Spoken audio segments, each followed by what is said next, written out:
डीपीएसपीस के बाद अपना नया टॉपिक आता है फंडामेंटल ड्यूटीज़। फंडामेंटल ड्यूटीज़ बड़ा ही इजी टॉपिक है और इसमें से भी क्वेश्चन आ जाता है, तो ये फ्री के नंबर हैं। ये वाले क्वेश्चंस नहीं किसी के गलत होने चाहिए, अगर ये गलत हो गए तो फिर दिक्कत है। आप देखो भी फंडामेंटल ड्यूटीज़ को डाला है पार्ट 4A में, तो पार्ट 1 हमारा कौन सा था? Union and its territory, part 2 citizenship, part 3 fundamental rights, part 4 DPSPs and part 4A हो गया फंडामेंटल ड्यूटीज। हाँ, part 4 DPSPs, part 4A fundamental duties. इसमें क्या किया गया, एक आर्टिकल 51A नया ऐड किया गया। इस आर्टिकल में बताई गई है हमारी फंडामेंटल ड्यूटीज। 5 मिनट लगाते हैं इसको मैं ना, क्योंकि छोटा टॉपिक है तो 5 मिनट में तो हम इसको कर ही लेंगे। मैं 2 मिनट और लगाऊंगा आपको मेंस का आंसर लिखवाने के लिए। 7 मिनट का टॉपिक है मैक्सिमम। चलो जी, हुण कड़ी ना काउंट करने लग जो भी देखो कार करांदा 7 मिनट से कि नहीं करांदा। ठीक है जी, चलो जी। क्या कहते हैं? कहते हैं कि हर इंसान की, हर नागरिक की ड्यूटी है इंडिया में क्या? पहली, हमारे जो देश के और संविधान के जो आइडियल्स हैं, जो बड़े बड़े इंस्टीट्यूशंस बने हैं, UPSC, election commission of India, parliament, state legislature, ये वाले जो इंस्टीट्यूशंस हैं और जो हमारे आइडियल्स हैं, जैसे कि democracy, sovereignty, socialist pattern of society, जो भी हमारे आइडियल्स रहे होंगे, सेकुलरिज्म, इन सब की रिस्पेक्ट करनी है। और क्या करना है? नेशनल फ्लैग की, नेशनल एंथम की रिस्पेक्ट करनी है। ठीक है जी। दूसरी, 1 मिनट के लिए इसको पढ़ लो, फिर एक चीज़ बताऊंगा आपको बड़ी इंपॉर्टेंट। यूपीएससी में क्वेश्चन आया फंडामेंटल ड्यूटीज़ पे 2-3 साल पहले, सारे बच्चों का गलत। उसका रीज़न बताता हूँ क्या। दूसरा क्या है? To cherish and follow the noble ideals which inspired our national struggle for freedom. जो कुछ बहुत पवित्र आइडियाज़ थे, जिन आइडियाज़ को लेके हमारे फ्रीडम फाइटर्स शुरू हुए कि चलो भाई आओ देश आज़ाद कराइए, उन आइडियाज़ की भी रिस्पेक्ट करनी है। Next, to uphold and protect sovereignty, unity and integrity of India. अब जैसे यही छोटी छोटी चीज़ें हैं यार, जो है ना एज अ नागरिक आपको करनी चाहिए। फॉर एग्जांपल ना, मेरा जो मेन सब्जेक्ट है जो मैं पढ़ाता हूँ, मैं आईआर पढ़ाता हूँ। तो इंटरनेशनल रिलेशन में जो सबसे पहली क्लास हम लेते हैं फॉरेन पॉलिसी की, तो उसकी ना आपको एक आज दुखद सी बात बताता हूँ कि फॉरेन पॉलिसी ना ऐसी चीज़ नहीं है, ये कोई प्रोग्राम नहीं है कि स्कूल में ना बच्चों के लिए जी 500 रुपये रिलीज़ करने थे, मिनिस्ट्री ऑफ एजुकेशन ने कर दिए, फिर लगा नहीं यार 500 कम है, अच्छा ये लो नया ऑर्डर निकाल दिया 600 रुपये, या 500 ज़्यादा है, ये लो नया ऑर्डर निकाल दिया 400 रुपये। फॉरेन पॉलिसी ना बहुत ठहर के, गेम थ्योरी है, बहुत सोच विचार करके डीपर कंटेम्पलेशन मांगती है। अब हो क्या गया ना मॉडर्न टाइम में, कुछ भी फॉरेन अफेयर का कोई भी इशू चल रहा हो, चाहे डोकलाम का चल रहा हो, जैसे आजकल लद्दाख का चल रहा है, या मनमोहन सिंह के टाइम पे बांग्लादेश का चल रहा हो, कोई भी इशू चल रहा हो, जब से सोशल मीडिया है ना, आपको आधे घंटे के अंदर सरकार का जवाब चाहिए। और आप अपने प्राइम मिनिस्टर पे या अपने फॉरेन मिनिस्ट्री पे इतना प्रेशर डाल के रखते हैं लोग कि उसको ना फिर कुछ ना कुछ करना पड़ता है, कुछ बोलना पड़ता है। ये मैं आपको क्यों बोल रहा हूँ? I am not here to defend any one, I am not here to support any one, लेकिन फॉरेन मैटर्स में ऐसा नहीं होना चाहिए कि आपके प्रधानमंत्री ने कोई भी स्टेटमेंट दी है, ना सुनो, ना देखो, ना सोचो कि यार 1 मिनट इस चीज़ को 1 महीना दे देते हैं, देखें तो सही कि हमारा प्रधानमंत्री कर क्या रहा है, उसका डोमेन है। सारे फॉरेन पॉलिसी एक्सपर्ट बने हुए हैं, देता लद्दाख, देता ये, बस दिख गया ये वो। प्रधानमंत्री ऑफिस पहले लद्दाख का मैटर क्लियर करे या तुम्हें क्लैरिफिकेशन दे, फिर पीएमओ क्लैरिफिकेशन निकालता फिरता है, और भाई ये मतलब नहीं ये था, ये नहीं ये था। तो थोड़ा सा आप लोगों को तो कि मैं क्या ही बोल रहा हूँ, अदरवाइज हमारी कंट्री में या इन जनरल फॉरेन पॉलिसी बनाना इतना मुश्किल हो गया है, क्योंकि फॉरेन पॉलिसी 20-20, 25-25 साल का ध्यान में रख के बनाई जाती है कम से कम, पहली चीज़। और फॉरेन पॉलिसी का बेसिक इंटेक्ट ही है, मैकियावेलियन है, बोलना कुछ है मतलब कुछ है, मतलब कुछ है बोलना कुछ है, ये सब चलता है। लेकिन मॉडर्न डे में, इंफॉर्मेशन एज में, प्रधानमंत्री कुछ भी बोल दे, या किसी भी कंट्री का, इंडिया के लिए ट्रू नहीं है, किसी भी कंट्री का कोई भी प्राइम मिनिस्टर कुछ भी बोल दे, बस जी पोस्ट ट्रूथ है, ये तो ऐसे है, वो तो वैसे है। तो अपने को विजिलेंट रहना अपनी सरकार को लेके। ये नहीं है कि उसका ऑपोजिट भी उतना ही गलत है कि प्रधानमंत्री कुछ भी बोले तो आप मानो यार उसने बोला तो सही बोला होगा, इससे बढ़िया प्रधानमंत्री देखा है कभी? वो भी उतनी बेवकूफ़ी है। But my point is that when the issues are involving sovereignty, integrity and unity or the whole idea of safety or security of the state, then we should know our limits. Next, to defend the country, render national service when called upon to do so. जब भी आपको बोले कि चलो भाई आओ जरा देश की सेवा करें तो पहुंचो सारे। नेक्स्ट, टू प्रमोट हार्मनी, थोड़ी एक लय ताल बना के रखनी है आपस में, and spirit of common brotherhood among people, भाईचारा फैलाना है एक दूसरे के साथ में, ट्रांसेंडिंग क्या होता है, परे होने के, किस चीज़ से परे होके, रिलीजन, भाषा, रीजन, सेक्शनल डाइवर्सिटीज़, कोई भी आपकी जो विभिन्नताएं हैं, अलग अलग धर्म है, अलग अलग भाषा है, इन सब से ऊपर उठ के भाईचारा फैलाना है। हमारी कंट्री में क्या है ना, एक चीज़ भाईचारे का तो क्या है, अगर मैं पंजाब में बैठ के एक बात करूं, I use to say that in my class, जो ऑफलाइन क्लास लेते थे, we have this blame the eastern neighbour syndrome. Punjab में शुरू हो जाता है, पंजाब में कुछ भी गलत है ऐसे करके, ओ यार ये ना यूपी वाले ने काम खराब करता है, थे ना सारे यूपी वाले भर गए। जब यूपी में आप चले जाओ, मज़े की बात क्या है कि यूपी वाला आपको पता क्या बोलेगा, अरे यार ये ना वेस्टर्न यूपी ऐसा नहीं है, ये तो बढ़िया, तो ईस्टर्न यूपी वालों ने काम खराब कर दिया। आप ईस्टर्न यूपी में जाओ और यार ये बिहारीज ने सारा काम खराब कर दिया। मज़े की बात क्या है, बिहार जाओ, बिहार विल बी लाइक, अरे ये बंगाली है ना यार, इन्होंने सारा काम खराब कर रखा है बिहार में। और मज़े की बात, आप बंगाल चले जाओ, दे विल बी लाइक, अरे बांग्लादेशी इमिग्रेंट्स ने सारा काम खराब कर दिया, नहीं तो बहुत बढ़िया था। बांग्लादेश इधर चले जाओ, देन दे आर लाइक, रोहिंजियाज ने सारा काम खराब कर रखा है। रोहिंजिया चले जाओ, फिर आता है थाईलैंड, इसको कोई निकालता, इससे सारे प्यार करते हैं। तो यहाँ पे आके वो चीज़ ख़त्म होती है जो यहाँ से शुरू हो रही है, सब बस इधर इधर ब्लेम करी जा रहे हैं। तो ऐसे नहीं करना, चाहे बंदा बंगाल से हो, हमारी फंडामेंटल ड्यूटी बोलती है, चाहे पंजाब से हो, सारे ब्रदरेन, ये भी अपने वीर ही ने, ठीक है, क्लियर नाउ। तो ये बोलती है आपकी फंडामेंटल ड्यूटी कि harmony and common brotherhood create करनी है। ये आपको रटी होनी चाहिए थोड़ी सी, ऐसे नहीं, आई डोंट थिंक कि कभी आपको ऐसे क्वेश्चन आएगा कि 51 सब क्लॉज ई बताओ भाई, ये वाला ई में क्या लिखा है, वो आएगा तो फिर देखी जाएगी।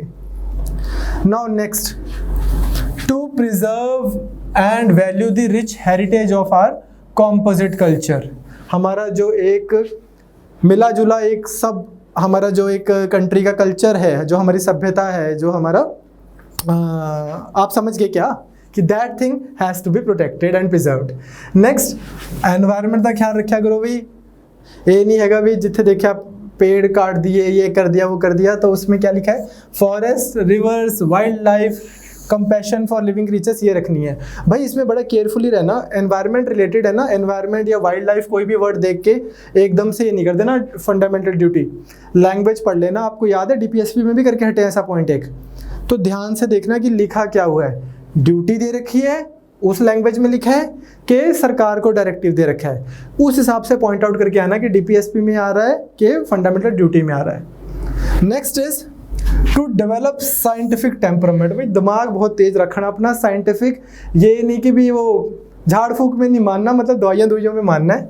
Spirit of inquiry and reform, मजाक की बात अलग है, ये चीज़ है ना जो अदरवाइज, ये तो इंडिया में सख्त ज़रूरत है, सख्त ज़रूरत। हमारे यहाँ पे क्या हो रहा है कि सभ्यताओं में ना कंटिन्यूटी चली आ रही है, तो कभी ऐसा हुआ ही नहीं कि 300 साल या 200 साल, काफ़ी टाइम से, कि 200 साल हम बोलें क्या रुक जा, जितने हमारे पुराने रीति रिवाज चले आ रहे हैं, जितने हमारा जो भी सिस्टम चला आ रहा है, सारों को एक बार क्वेश्चन करते हैं और उसकी वैल्यूएशन करते हैं कि आज वो रेलेवेंट है या नहीं है, और एक नया सिस्टम बनाने की कोशिश करते हैं। यूरोप में ये हो सका, इसलिए यूरोप इतना एकदम से एडवांस हो गया। 400 साल में, 300-400 साल में यूरोप उतनी प्रगति कर गया जितनी कोई और कॉन्टिनेंट उस हिसाब से नहीं कर पाया। बाकी कॉन्टिनेंट्स में, जापान है जैसे एशिया में, वो कर सका, उधर भी हो गया। स्पिरिट ऑफ इंक्वायरी नहीं है ना जब तक, तब तक कुछ नहीं हो सकता। जब तक कोई बंदे को ये ही अलाउड नहीं है ना कि वो क्वेश्चन कर सके, वो कुछ भी पूछे उसको बोले तेनू वादू पता है, ठीक है, पुराने कर दे आ रहे हो, गलत सीखे, ठीक है, ये जो माइंडसेट है ये बहुत प्रॉब्लमेटिक है हमारे यहाँ पे। तो ये नेहरूवियन है typical idea. Nehru had this idea कि your citizen should have scientific temperament, they should have spirit of inquiry. विलायती थे ना साहब, तो इसलिए। Next, to safeguard public property and to abjure violence. Abjure का मतलब क्या होता है, सार्वजनिक रूप से घोषणा कर देना, रिनाउंस कर देना। तो भाई जो तो वायलेंस है उसका आप घोषणा करो कि भाई इसमें हम नहीं मान रहे, प्यार मोहब्बत से रह रहे हैं। ये नहीं कि गुस्सा किसी चीज़ पे और आपने वो पब्लिक बसें जला दी ये वो। अदरवाइज ना जैसे पंजाब में या अदरवाइज भी आप देखो तो वायलेंस है ही है, मतलब कल्चर में। I recently went to this marriage, beautiful girl, beautiful ambience, beautiful माहौल, everything is so nice and like you know delightful. And पीछे जगह तेरी टाइम दे रहा हो, जोर जोर से लगे हुए हैं और दुल्हा भी ऐसे आ रहा है तलवार लेके। मैं क्या यार तू आज लद्दाख छुड़वा के हटेगा। तो मतलब थोड़ा वायलेंस जो है उसको लेके फैसिनेशन रहती है, पर आपकी फंडामेंटल ड्यूटी है कि अगर कहीं पे भी कोई भी प्रॉब्लम हो जाए, instead of resorting to violence call 911, सरकार ਨੂੰ कॉल करनी है, ठीक है। Next, to strive towards excellence in all spheres of individual and collective activity, खुद का और सबका साथ सबका विकास होना चाहिए। यार ये ना चीज़ें बस हल्की से एक बार पढ़ने की बात है। To higher level of endeavour, देश बहुत तरक्की कर सके इसलिए खुद का भी विकास करो, सबका भी विकास करो। And last but not the least, जो 86 अमेंडमेंट हमने कर चुके हैं, वो क्या था कि जिन भी पेरेंट्स के या गार्डियंस के कोई बच्चे हैं वो क्या करेंगे, 6 साल से 14 साल के बच्चों को स्कूल भेजना भी आपकी फंडामेंटल ड्यूटी है। तो ये तो होगी आपकी फंडामेंटल ड्यूटी। अब प्रीलिम्स में आपको ये याद होनी चाहिए। प्रीलिम्स में इसके ऊपर 2 ही कॉन्सेप्चुअल क्वेश्चन बनते हैं, वो मैं आपको कराता हूँ, और मेंस में भी एक ही क्वेश्चन बनता है। चलो, पहला एक, अदरवाइज आपको पॉलिटिकल थ्योरी अब मैं ट्राई कर रहा हूँ, साथ साथ में थोड़ी थोड़ी कराता रहूँ, क्लासेस अलग से भी लगेंगी। वो क्या है, एक बहुत बड़े ब्रिटिश स्कॉलर हैं लास्की, वो क्या बोलते हैं, कहते हैं कि यार ड्यूटीज़ को मैं 3 टाइप से बोलता हूँ कि उसको अगर आपने देखना है ड्यूटीज़ को तो 3 टाइप से देखो। पहली, फर्स्टली, या मेंस में लिख के आ सकते हो या एस्से में, कहते हैं कि हर बंदा अपनी ड्यूटी, सॉरी राइट्स को, I am sorry, I beg your pardon, rights को मैं कैसे देखता हूँ। वो कहते हैं कि हर बंदा अपने राइट्स इस हिसाब से एग्जीक्यूट करे जिससे ओवरऑल सोशल वेलनेस इंक्रीज हो। बंदे के पास right to speech and expression है, वो कुछ ऐसी तरीके की चीज़ें बोले, इस तरह से वो अपने एक्सप्रेशन को यूज़ करे, ऐसी किताबें लिखे जिससे समाज में रिचनेस बढ़े, आइडियाज़ नए नए अच्छे अच्छे आए, नई नई किताबें लिखी जाए, नए नए व्यू पॉइंट आए। दूसरा वो क्या बोलते हैं कि अपना जो भी आपका राइट है वो आप इस तरह से एंजॉय करो, which enjoys on him the duty to let others enjoy the same right. इस हिसाब से एंजॉय करो कि सब एंजॉय कर सकें वो भी अपना राइट। अब आपके पास में मान लो राइट है सड़क पे चलने का, मैं चल रहा हूँ लेकिन मैं इस हिसाब से चलूँ कि दूसरा बंदा भी चल सके। अब मैं यूं हाथ करते हुए चल रहा हूँ, 4-5 के थप्पड़ मारता हुआ, मैं बोलूँ मेरे तो राइट है सड़क पे चलने का, तो फिर मेरे भी बढ़ेंगे। तो पहली चीज़ क्या है, सोशल रिचनेस बढ़ाना। ये बेटा मिलेंगे नहीं आपको लक्ष्मीकांत में सारे कोट्स वोट्स, इसको आप पढ़ लेना मेंस के लिए। दूसरा, enjoyment of his rights by an individual enjoins on him the duty to let others enjoy the same right. And thirdly, duty to perform obligation towards the constitution. आपको rights कहाँ से आ रहे हैं, कॉन्स्टिट्यूशन से, इसलिए आपकी एक ड्यूटी भी क्या बनती है, उस कॉन्स्टिट्यूशन को फॉलो करना। तो लास्की का कहने का भाव क्या है कि भाई जो तुम्हारे राइट्स हैं उसके साथ में ड्यूटीज़ छुपी हुई हैं। पहली तुम्हारी क्या ड्यूटी है कि जब भी अपना कोई राइट एग्जीक्यूट करोगे, फंडामेंटल राइट, इस हिसाब से करना, आपकी ड्यूटी है कि सोशल रिचनेस बढ़े उससे। दूसरा, जब भी अपना कोई फंडामेंटल राइट एंजॉय करोगे तो आपकी फंडामेंटल ड्यूटी है क्या करना, औरों के भी राइट्स प्रोटेक्टेड रहें, इस हिसाब से आप उसको एंजॉय करना। और तीसरा, आपको फंडामेंटल राइट्स मिल रहे हैं कॉन्स्टिट्यूशन से, इसलिए आपकी ड्यूटी है कॉन्स्टिट्यूशन आपको जो भी बोलेगा उसका पालन करना। इस चीज़ को दैट आपकी ड्यूटी है to perform your obligation towards the constitution. इसको अंबेडकर साहब ने पुराने टाइमों में, और आजकल प्रताप भानु मेहता नाम के एक स्कॉलर ने क्या बोलते हैं इसको, कॉन्स्टिट्यूशनल मोरालिटी। क्या हो गया कि जब आपने अपने डिस्प्यूट्स सॉल्व करने हैं किसी ने भी, तो वो कॉन्स्टिट्यूशनल तरीके से हो रहे हैं। इंटरेस्ट जो है, various interest, conflicting interest, they are being resolved in a constitutional manner, संवैधानिक तरीके से, ना कि सड़कों पे। उस चीज़ को क्या बोल रहे हैं, constitutional morality, number 1। Number 2, very important, इनकी स्टेटमेंट्स आई भी हुई हैं, एक MP PCS में आई थी, UP PCS में आई थी, पंजाब PCS में भी आ सकती है। गांधी जी क्या बोलते हैं कि right to perform one's duties is the only right that is worth living and dying for. It covers all legitimate rights, राज नहीं सेवा। ऐसा बोलते हैं हमारी पॉलिटिकल पार्टीज कि यार हम राज थोड़ी कर रहे हैं, हम तो सेवा करने आए हैं। सिमिलरली गांधी जी बोलते हैं, कहते हैं कि तुम्हारे पास बस एक राइट है जो सबसे बड़ा राइट है लाइफ में, वो कौन सा है? Right to perform your duties, अपनी ड्यूटीज निभाने का राइट। अब ये सुनने में लगेगा यार ये क्या बात है, गांधी जी बहुत बड़ा फिलोसोफर है, वो क्या बोल रहे हैं? मान लो वो कैसे देख रहे हैं चीज़ को। आपके पास में है right, let's say freedom of speech and expression. Gandhi ji इसको राइट नहीं मान रहे, वो क्या मान रहे? कहते भाई तेरी ड्यूटी है, बोल की लब आज़ाद हैं तेरे, तेरी ड्यूटी है कि कुछ अन्याय देख रहा है तो उसके खिलाफ बोल, कुछ न्याय देख रहा है तो उसकी सपोर्ट में बोल, फिर चाहे सरकार तेरे को अलाउ ना भी करे तो भी बोल। मैं नहीं बोल रहा, गांधी जी ऐसे बोलेंगे, मैं नहीं बोल रहा, मेरे को कौन सा सरकार अलाउ करती है? जो सही है उसको सही बोलना, जो गलत है उसको गलत बोलना, ये आपका राइट नहीं है, आपकी ड्यूटी है। And same is true about other things. Religion को लेके अपना रिलीजन फॉलो करो, बाकियों को उनका रिलीजन फॉलो करने दो, ईश्वर अल्लाह तेरा नाम जो उनका आइडिया है, वो आपका राइट नहीं है गांधी के हिसाब से, भाई वो आपकी ड्यूटीज़ हैं, ये सब आपकी ड्यूटीज़ हैं। इक्वालिटी का प्रिंसिपल राइट नहीं है, आपकी ड्यूटी है इक्वल ट्रीटमेंट डिमांड कर, मैं नहीं मांग रहा गुरु से। एंड सिमिलरली भाई तेरी ड्यूटी है, सिमिलरली बाकियों को इक्वल ट्रीटमेंट दो। So it is very important that we understand this thing कि वो क्या बोलते हैं। लोग ना इसको पता कैसे पढ़ा देते हैं कि गांधी जी बोल रहे हैं कि ड्यूटीज फॉलो करो, राइट्स अपने आप मिल जाएंगे। No, there is like greater depth to it. जो ऐसा है कि ड्यूटीज राइट्स नहीं है, ड्यूटीज ही हैं, ठीक है। तो the only right that is worth living for and dying for, बस यही एक राइट है। जीने क्या और मरने के हैं 4 दिन, मतलब जीना और मरना जो है इसी राइट के लिए आपने, यही सबसे बड़ा राइट है। कौन सा? Right to perform duties. तो अगर कभी भी प्रीलिम्स में कहीं पे भी आए कि गांधी जी के हिसाब से कौन सा है only right? Right to perform duties. अगर लिखा होगा right to non violence blah blah blah, वो नहीं टिक करके आना। गांधी जी की एक और स्टेटमेंट है, काठियावाड़ जो पॉलिटिकल कॉन्फ्रेंस हुई थी उसमें 1925 में उन्होंने दी थी। ये बहुत जगह आप यूज़ करते हो, इग्नू के नोट्स में भी बड़ी जगह मिल जाएगी आपको, चाहिए नहीं इस पेपर के लिए, I am just telling you. वो क्या है? The true source of right is duty. If we all discharge our duties, rights will not be far to seek. असली जो राइट का सोर्स है वो ड्यूटीज से आ रहा है। जैसे मैंने आपको समझाया, सब अपनी ड्यूटीज परफॉर्म करें, राइट सबको ऑटोमेटिकली मिल जाएंगे। ये बोलते हैं कि अगर हम सब डिस्चार्ज करें अपनी ड्यूटीज तो राइट्स तो मिल ही जाएंगे। इसी चीज़ को जैसे भागवत गीता में बोला जाता है कि कर्म करो फल की इच्छा ना करो। सो दैट थिंग समझ आ रहा है फिलोसफिकली फंडामेंटल ड्यूटीज़ का कॉन्सेप्ट क्या है। नाउ मैंने आपको सबसे पहले लेक्चर में बताया था कि कॉन्स्टिट्यूशन किस लिए बनता है, उसके कुछ रीजंस बताए थे। उसमें से एक था कि सरकार लोगों के ऊपर हावी ना हो जाए, इसलिए कॉन्स्टिट्यूशन बनाया जाता है। उसके लिए तो आपके पास आ गए फंडामेंटल राइट्स।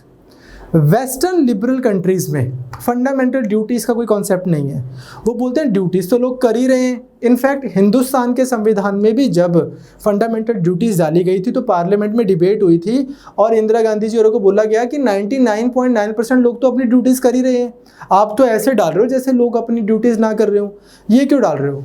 मॉडर्न कॉन्स्टिट्यूशंस में अगर आप कोई भी लिबरल, कोई भी उदारवादी संविधान उठाओ तो जापान को छोड़ दो, उसके अलावा ज़्यादा संविधानों में आपको या किसी भी संविधान में प्रॉबेबली फंडामेंटल ड्यूटीज़ नहीं मिलेंगी।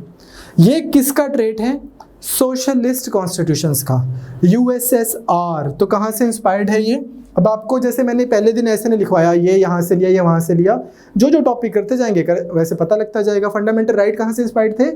यूएसए से। डीपीएसपीज आयरलैंड से। आयरलैंड कहाँ से इंस्पायर्ड था? स्पेन से। स्पेन कहाँ से इंस्पायर्ड था? French revolution, American war of independence. Similarly हमारी फंडामेंटल ड्यूटीज़ कहाँ से इंस्पायर्ड है? यूएसएसआर, रसिया ब्रदर, ठीक है।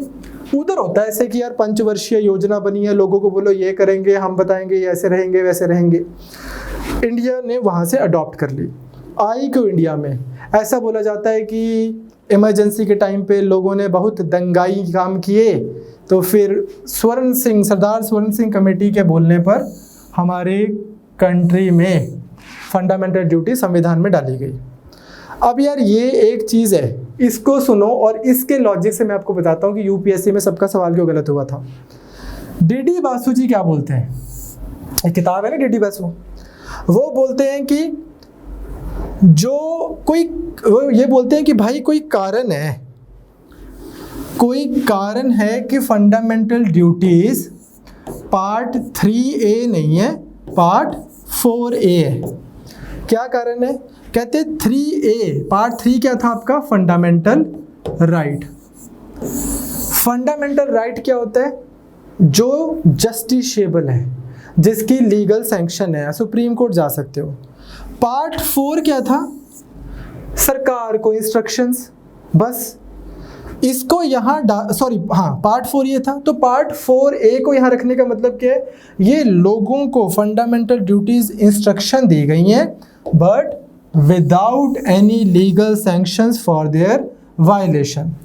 मतलब ये है कि आपने यहाँ पे लिख दिया इधर कि भाई आपने क्या करना है? To cherish and follow the noble ideals that inspired our national struggle for independence. अब ये इतनी वेग चीज़ है, मुझे क्या पता, मेरे हिसाब से कोई आइडियल नोबल आइडियल था, किसी और के हिसाब से नहीं था। कॉम्पोजिट कल्चर ऑफ इंडिया, किसी के हिसाब से कोई चीज़ है उसका पार्ट, किसी के हिसाब से नहीं है। तो फंडामेंटल ड्यूटी की वायलेशन के लिए किसी को आप ये नहीं बोल सकते कि यार तू मन में ना भारत के लिए रिस्पेक्ट नहीं रख रहा, इसलिए तेरे ऊपर केस चलेगा। अब इसमें लॉजिक क्या है ये सुनो फाइनली, जिसपे क्वेश्चन गलत होता है बच्चों का। इस बात का मतलब क्या बना? मान लो हमारे पास में एक फंडामेंटल ड्यूटी है, हमारे पास में एक फंडामेंटल ड्यूटी है रिस्पेक्ट इंडियन फ्लैग। ठीक है जी, बस ये फंडामेंटल ड्यूटी एग्जिस्ट करती है। और अब हमने काम क्या किया? इस फंडामेंटल ड्यूटी को अप्लाई करने के लिए एक हम एक्ट ले आए, मान लो नेशनल सिंबल एक्ट ले आए, सिर्फ आर्गुमेंट के लिए बोल रहा हूँ। और इसमें लिखा हुआ है कि अगर कोई बंदा इस चीज़ का गिल्टी पाया गया, जैसे अमेज़ॉन पे हो गया था ना कि तिरंगे के वो बनने लगे, मैट बना दिया किसी ने केक बना दिया तिरंगा का, ऐसे। तो अगर कोई बंदा इंडियन फ्लैग की रिस्पेक्ट ना करता पाया गया, मान लो उसको 6 महीने की सजा है। अब आपने एक चीज़ समझनी है कि अब कोई बंदा अगर नेशनल फ्लैग को डिसरिस्पेक्ट कर रहा है तो उसको क्या सज़ा मिलेगी? ये। लेकिन आज मैं काम करता हूँ, मैं ना ये एक्ट हटा देता हूँ, ठीक है, लेकिन ये फंडामेंटल ड्यूटी है। अब अगर कोई इसकी रिस्पेक्ट ना करे तो क्या होगा? स्ट्रिक्टली स्पीकिंग कुछ भी नहीं होगा, लीगल इसकी कोई सैंक्शन ही है नहीं। लेकिन मैं इसका ऑपोजिट करता हूँ, मैं क्या करता हूँ कि नेशनल जो है ना सिंबल्स एक्ट एक ले आया मैं, respect for national symbols act, और 6 महीने की सजा, और मैं ये एक्ट नहीं हटाता, मैं ये फंडामेंटल ड्यूटी हटा देता हूँ। और अब कोई बंदा नेशनल फ्लैग की डिसरिस्पेक्ट करता है, अब क्या होगा? अब 6 महीने की सजा होगी, चाहे ना लिखी हो fundamental duty. So what you need to realise that हमारी जितनी फंडामेंटल ड्यूटीज़ हैं ये अपने आप से, जैसे कि यहाँ पे डीडी बासु जी बोल रहे हैं कि अपने आप से इनकी लीगल सैंक्शन नहीं है, लेकिन अगर इसके हिसाब से एक्ट बनते हैं, फिर उन एक्ट्स के हिसाब से फिर आपके ऊपर कार्रवाई होती है। समझ आ रहा है? अगर आप वो एक्ट हटा दो, ये ड्यूटी यहाँ पे पड़ी है तो पड़ी रहे, ड्यूटी हटा दो, लेकिन अगर एक्ट पड़ा है तो फिर मुद्दा है। इसी चक्कर में हमारे पास कॉन्स्टिट्यूशन में, इसी में हमारी पॉलिटी में एक कमेटी को गठित किया गया था जिसका नाम था Verma committee. Justice Verma committee इसलिए बिठाई थी चेक करने के लिए कि कितने हमारी फंडामेंटल ड्यूटीज़ हैं और उनके लिए, उनको इम्प्लीमेंट करने के लिए क्या क्या एक्ट लागू हो चुके हैं। तो इसने अपनी बड़ी होलसम सी वो दी थी, रिपोर्ट दी थी। तो अगर आपको आ जाए कि जस्टिस वर्मा कमेटी किस कॉन्टेक्स्ट में बिठाई गई थी, फंडामेंटल ड्यूटीज़ के, और भी बहुत चीज़ों में जस्टिस वर्मा कमेटी बैठी है। एक जस्टिस वर्मा कमेटी निर्भया कांड जब हुआ था 2012 में, उस समय भी बैठी थी। इनफैक्ट उसकी आपको एक बात बताता हूँ कि उसमें ना नए नए आइडियाज़ निकल के आए कि एक होता है जी रेप, एक होता है रेयरेस्ट ऑफ रेयर रेप। जो रेयरेस्ट ऑफ रेयर रेप होएगा उसमें सजाए मौत दे दो, और रेयरेस्ट ऑफ रेयर रेप है कि नहीं है ये कौन बताएंगे? जज साहब बता देंगे केस के हिसाब से उनको क्या लग रहा है। अब बहुत लोगों ने इस पे क्वेश्चन उठाया, जो कि सही बात है कि यार रेप सारे रेयरेस्ट ऑफ रेयर है, अगर आपने सज़ा बनाई है स्ट्रॉन्ग सी तो वो सबके लिए दो, लेकिन प्रॉब्लम मतलब आइडिया उसकी इंटेंसिटी बढ़ाने का नहीं है, जल्दी दो, जो सज़ा है वो 4-6 महीने में केस वाइंड अप हो जाना चाहिए। लेकिन आपको बस एक बात बताना चाहता हूँ कि हमारी कंट्री में पेट्रियार्की इतनी स्ट्रांग है कि जिस समय रेप्स की डेफिनेशन बनाई जा रही थी तो ये भी इंक्लूडेड है उसमें, वो भी इंक्लूडेड है, इसको भी रेप माना जाएगा, उसको भी रेप माना जाएगा, पूरा ऐसे बोल रहे हैं। जो सबसे ज़्यादा प्रचलित रेप है पूरी कंट्री में वो कौन सा है? मैरिटल रेप, शादी हो गई है, हस्बैंड ने अपनी वाइफ को रेप करता है वो, ये रेप जो है इसको डेफिनेशन में नहीं डाला गया। क्यों? क्योंकि हमारी सोच ये कि ला ये तो हक क्या उसका, ये थोड़ी रेप होएगा, ठीक है। तो इस पे भी बहुत क्वेश्चंस उठे थे। तो खैर जस्टिस वर्मा कमेटी और विमेन का जो ये है वाले इश्यूज़, इस पर हम सोशल इश्यूज़ में डिस्कस करेंगे। बस मैं आपको ये बता रहा हूँ कि Swaran Singh committee and Verma committee दोनों किस चीज़ में हम रिलेटेड है? फंडामेंटल ड्यूटीज़ में। This winds up our fundamental duties. एक लास्ट पॉइंट जो है सुनने का वो ये है कि कॉन्स्टिट्यूशनली स्पीकिंग अगर हम बात करें फंडामेंटल ड्यूटीज़ और फंडामेंटल राइट्स में से बड़े कौन है? Fundamental rights. क्या हम फंडामेंटल ड्यूटीज़ के चक्कर में राइट्स उड़ा देंगे? तो नहीं, ऐसा नहीं होगा। लेकिन तो पेपर का आंसर आपका यहाँ पे खत्म हो गया। लेकिन सुप्रीम कोर्ट ने, ये मैं आपको क्यों बोल रहा हूँ क्योंकि लक्ष्मीकांत में एक लाइन लिखी हुई है जो आपको ट्रबल करेगी बाद में, तो आज ही सॉल्व कर दें उस इशू को। सुप्रीम कोर्ट ने बहुत सारे केसेस में ऐसा बोला है कि अगर कोई फंडामेंटल ड्यूटी हम वो कर रहे हैं, कोई फंडामेंटल ड्यूटी के चक्कर में सरकार लॉ लेके आई है कि ये ड्यूटी को हमने इम्प्लीमेंट करना है, उस केस में अगर आपका कोई राइट अब्रिज या एब्रोगेट हो रहा है 14 या 19, then we may allow that law. तो उस केस में फंडामेंटल ड्यूटी के चक्कर में भी आपका कोई ना कोई थोड़ी बहुत आपके ऊपर रीजनेबल रिस्ट्रिक्शन लग सकती है, बट उस पर क्वेश्चन नहीं बनता। क्वेश्चन इसी बात पे बनता है कि fundamental rights are justiciable, fundamental duties are not enforceable legally, ठीक है। उसके लिए एक्ट बनाना पड़ेगा। So this winds up our fundamental duties. अब हमारे पास एक बिल्कुल छोटा सा टॉपिक है, वो है बेसिक स्ट्रक्चर का। उसको करके we will move on to the parliament. तो ट्राई करते हैं बेसिक स्ट्रक्चर आज ही कर लें, अदरवाइज कल की क्लास में।